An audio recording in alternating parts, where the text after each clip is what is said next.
Okay, welcome back to part 2 of our videos for part 5 networking section.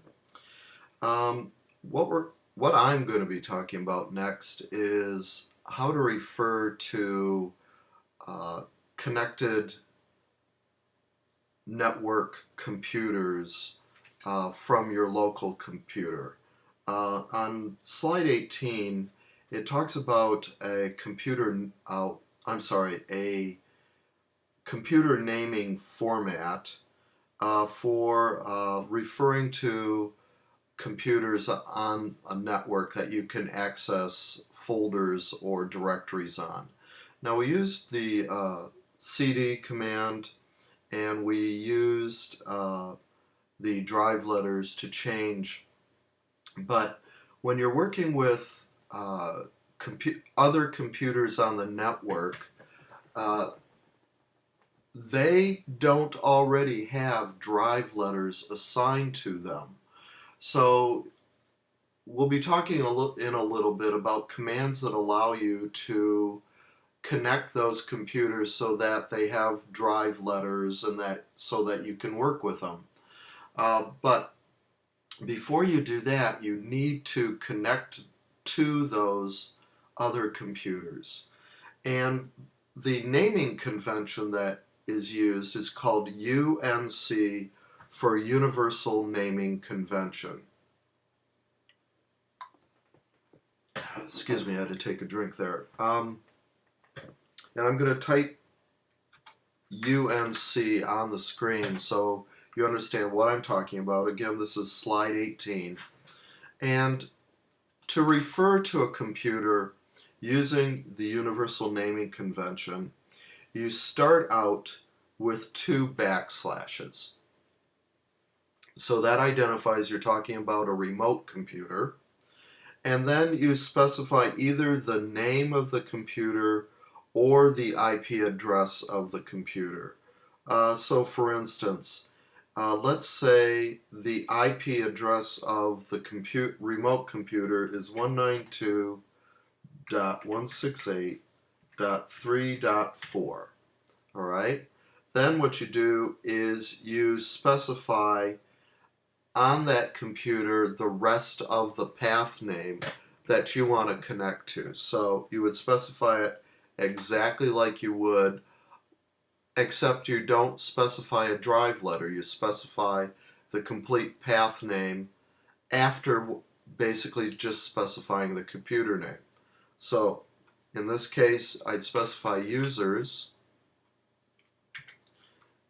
and yeah, I actually accidentally have my cap locks on, but I'll continue typing like that just to be consistent. So users, Mark Miller, \documents. All right, and you would use this naming convention to in the networking commands I'm going to be talking about shortly. Now, you can also use this naming convention to specify devices. And actually at the end of the PowerPoint, I do talk about how you can print or find out printers that are connected to your computer. So what I'm going to do next is I'm going to talk about the net command, NET, that's on slide 19 of the PowerPoint. And let me backspace over this because that's not a real computer. I just simply get an error anyway because I'm not using that in a command.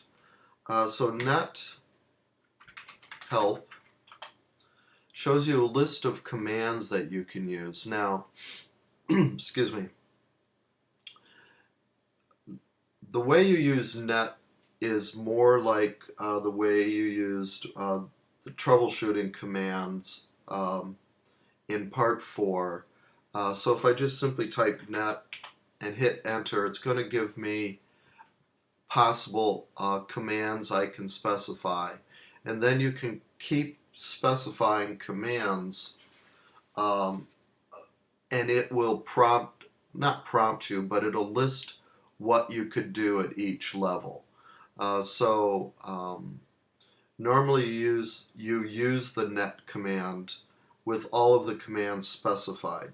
So for instance, if you want to see what uh, computers are available to you on your local network so that you can see if there's any shared resources, you simply type net view. And it shows that I've got a shared resource right now called Mark Monica 97DD. But technically that's not a network resource because I'm running this as a virtual machine. It doesn't act like a normal networked resource. However, just to give you an idea how to use the commands, if I want to actually try to see if there's any shared folders, in the slide I call it shared resources, basically because it could be shared folders, shared printers, shared external storage devices like a personal network NAS, or some other plugged-in device, USB external hard drive. So what you could do is you could simply type net view and then / Mark Monica 97DD, and it'll tell me there aren't any shared resources for that network device.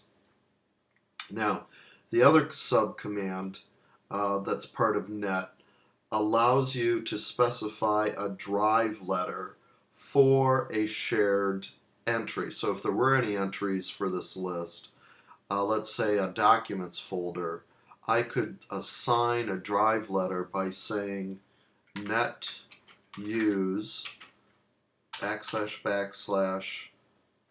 well, it's W : to assign the drive letter, / Mark Monica 97DD / excuse me, users / Mark Monica / documents. So if there were really a path like this, I would be saying that I want to use the documents folder on Mark Monica 97DD as the W drive. So this is going to attempt to complete this command, and it'll come back and say, give me an error and say network name cannot be found. All right. Now, if I were able to access that path, that folder, assign it to the W drive, usually once you get done, you want to unassign the W drive. So you would just say net use W : /delete. And that would remove the W drive then, and remove that folder as a shared folder from your computer. It doesn't delete the folder on the remote computer, it just basically deletes your link to that shared folder. And then if you wanted to use the folder again, you would have to use the net use command again.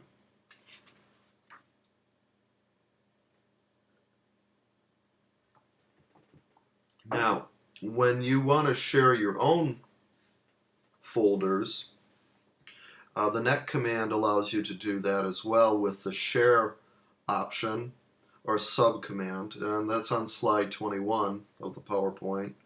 Excuse me. So We have net share, and I could share my documents. So I would say net share C:\\\,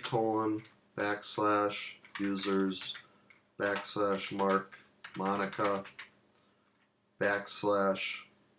documents, and what I would also have to say is I would also have to give it a name. So what I should have done at the beginning here, before I specify, after net share, I have to specify a name that I want to use for that share. Now, if I don't specify a name, it will just use the name documents. But that isn't very descriptive. You could have several shared documents folders and you wouldn't know whose is whose without having to actually go and look in each one. So you could simply call it like Mark Documents, and you have to follow the naming conventions as you would for any other file or folder name. So I'm just going to not have spaces. I'm not going to use any other characters. I'm just going to create one compound word. And then after you have your name, you use an equal sign. And notice I don't have any spaces here. So you type it all together with no spaces.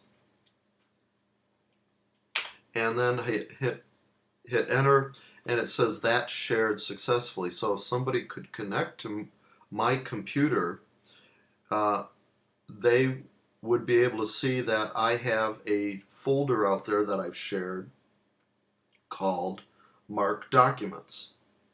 Now, to stop sharing that folder from the command line, I have to specify net share Mark Documents space /delete. And now Mark Documents is no longer being shared on the network to whoever. Now, another subcommand that's useful that you would potentially use a lot is the subcommand is user, which gets a list of all the users that are currently created on a local computer. So I would say net user, and that shows you all the login IDs that have been created on this particular computer. So we have administrator, we have guest, and we have Mark is actually the login name, even though the directory name is called Mark Monica. The actual login ID is just Mark, along with administrator and a guest account, which some point I should disable or get rid of. All right. Now you can also specify net user Mark, and just like everything else, I don't have to specify the uppercase characters, and it just then tells me who that user is. Password last set, changeable, password expires, in this case never. If you're doing this on a Delta computer, you'll get different information that the password would probably expire at a certain point. Workstations allowed all. Last login, 8:08:58 p.m. on June 8th, which sounds a little weird, but the reason it shows up that way is I have the settings turned on so that I'm automatically logged in every time I reboot the computer, and I don't reboot a lot because it's a virtual computer. I can basically suspend it without shutting it down or logging out, and that just allows me to boot or start up a session on the virtual machine a lot quicker. All right, that's all the commands I want to demonstrate on using net.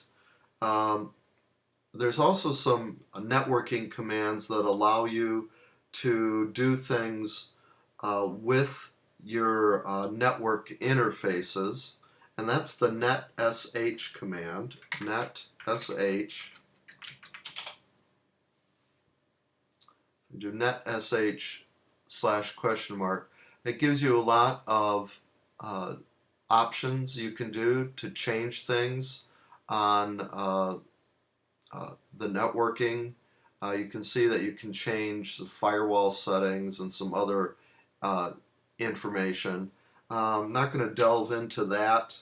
That can get a little hairy because if I try to change something and on the firewall I don't change it correctly, I could basically prevent myself from getting out on the internet from this virtual machine, which is not something I really want to do.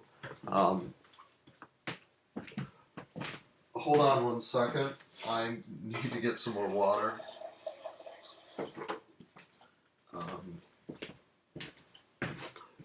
So I apologize for that. I thought I had enough water. My throat's getting a little froggy here. All right. So one of the things you can do is you can get information about the different interfaces. And notice right here is one of the subcommands, interface. And you can get information directly about IP version 4 interfaces or IP version 6 interfaces. Now, unlike the net command, one of the nice things is you can type netsh by itself and you'll get a prompt. So then you can type things like one of the options with a /?, and then get more information about each of the sub-options. Now, after you've figured out what options you want to use, you can type the complete command all on one line without using the prompt to do it. But when you're trying to figure out what a command will do, going between Google and then going in here, you can help. You can figure out what you want to do and get the syntax down correct. So there's interface, there's IPv4, so I can say IPv4 /?, and notice that there isn't anything else you can do with that. So if I just simply do IPv4, I'm not sure what happens right here. The following command was not found. All right, so what it'll do is you need to specify some more information at each level. So even though it does say commands available, changes to the net interface IPv4 context. So I'm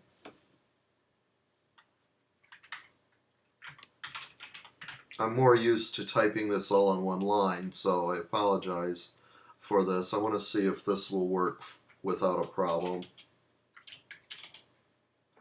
Not found, show. Okay, so let's IPv4 show addresses.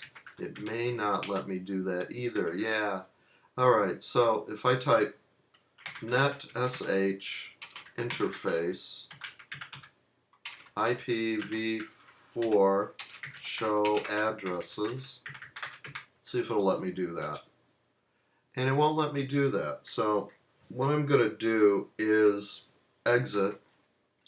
So type exit to get out of the prompt mode and just simply type the command on the command line. So netsh interface IPv4 show addresses.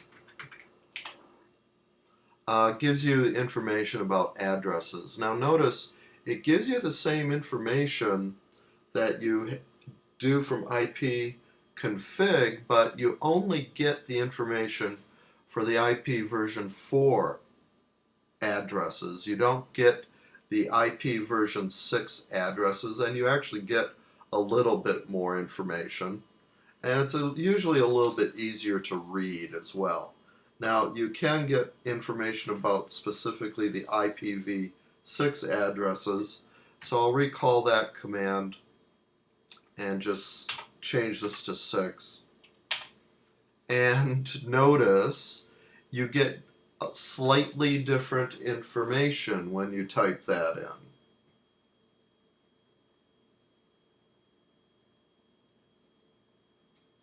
But all the information is in there.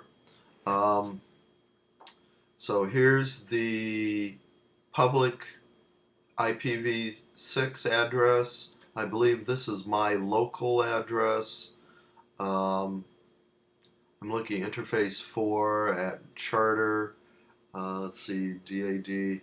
So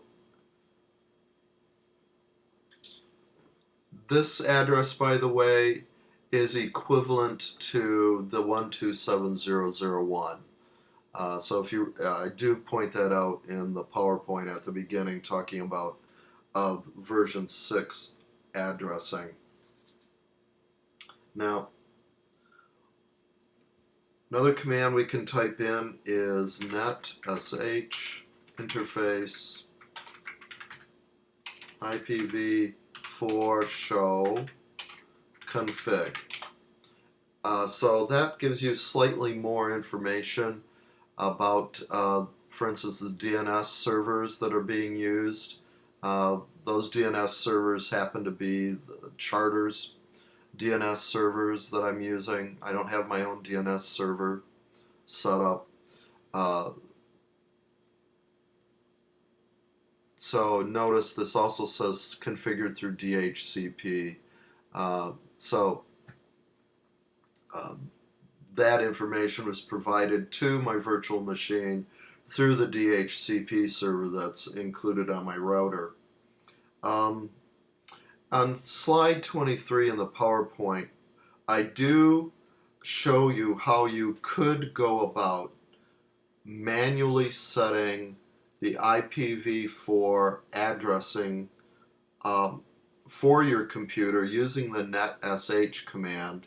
You have to be a little bit careful, though, to make sure you have all the correct information, especially the mask, which is the gateway, the subnet mask. I'm sorry, not the gateway mask, subnet mask. Because if you don't get the subnet mask correct, then you might have problems getting out. Well, you will have problems getting out on the internet or connecting to any other computers on a network. So you need to know your gateway. You need to know the correct subnet mask. By the way, the default subnet mask is the 255.255.255.0. But if you've got things configured differently on your home network, that subnet mask could change. So you need to be a little bit careful of that. So I could go ahead and set, but before you make changes, I'm going to jump a little bit to slide 24, and slide 24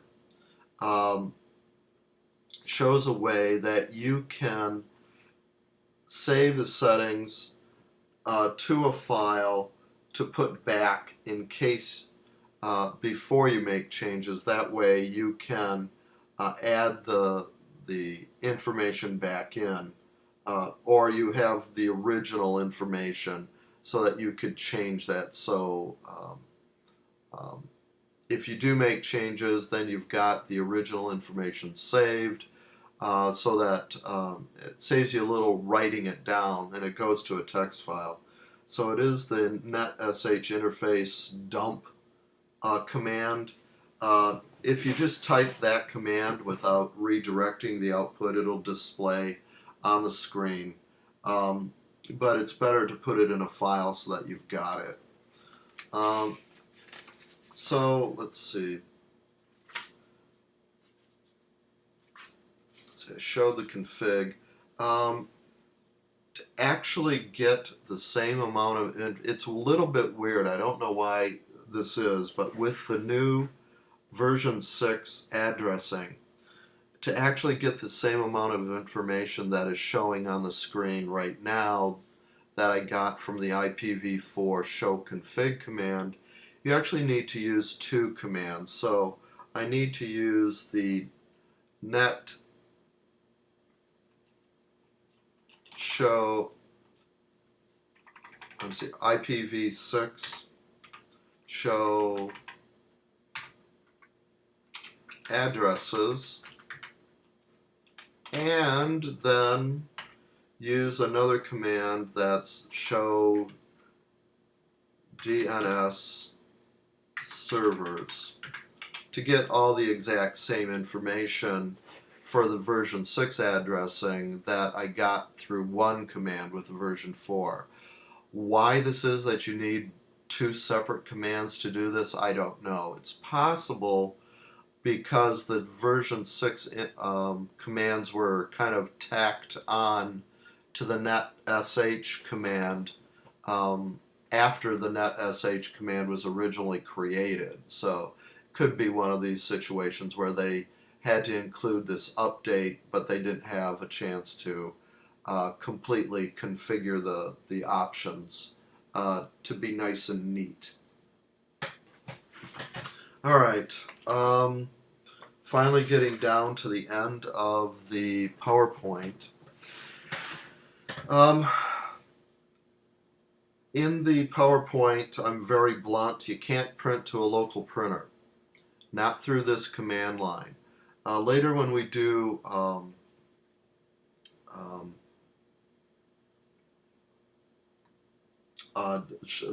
I'm sorry, later in a couple, actually in 2 more weeks, we talk about PowerShell. It has a way to send data to your local printer, and we'll talk more about that then. But as far as a command prompt / command line we have right in front of us, there's no way to actually print to a local printer. You can, however, find out what your local printer is from the command line. So you can determine if you're hooked to a directly connected printer like a USB printer, or if you're connected to a network printer. But it's a little odd. The Windows provides something called printing admin scripts, and they're located in the System32 directory. So what I'm going to do is I'm going to change so I can, otherwise I'd have to specify everything in using path names, and I don't want to do that for everything, so I'm going to change Windows System 32, and then it's, as I have listed on slide 25, printing _admin _scripts \en-us. Probably because you could have these scripts showing stuff in other languages, but there's only, if you go up one level, there's only the en-us there, not other languages. So when I do a directory, you actually have several Visual Basic programs sitting in here. I'm only going to show you one that you can use. And you have to use type C script to get it to execute. So if we do prn_mngr.vbs, which is this guy right here, your print manager.vbs, if you type -G, that will tell you what your default local printer is. So when I do that, it comes back and tells me that my local printer happens to be my HP OfficeJet inkjet printer.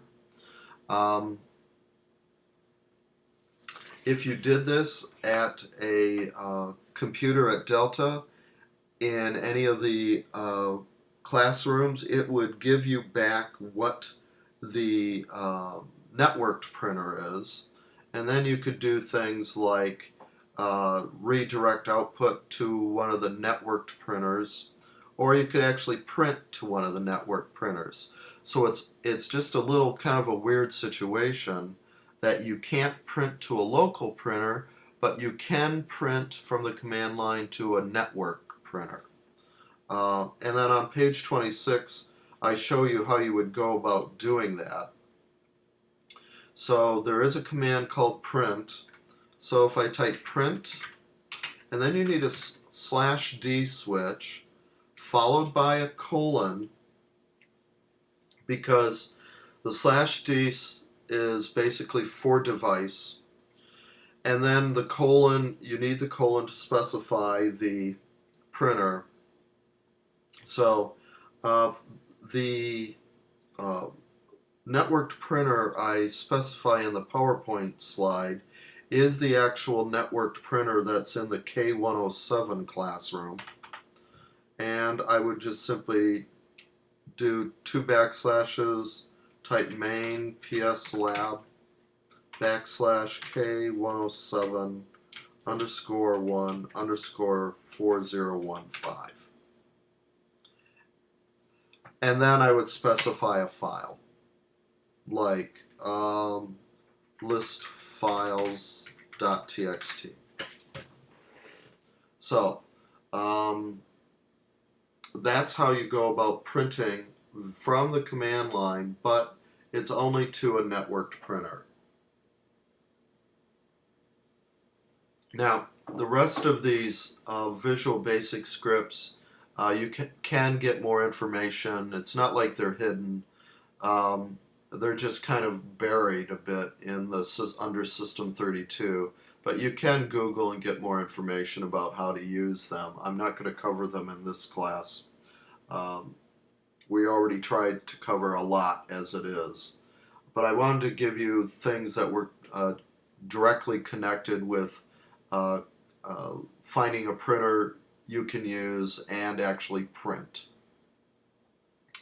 Alright, that actually gets us to the end of this PowerPoint. If you've got any questions at all, please email me.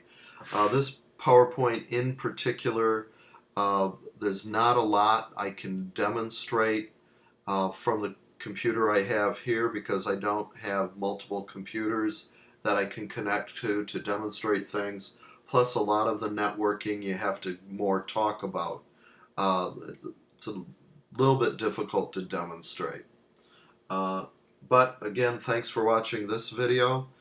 This is the second video, the last video for Part 5 Networking. So I will get these posted, and we'll see you with Part 6, which we're going to be dealing with scripting finally. Thanks.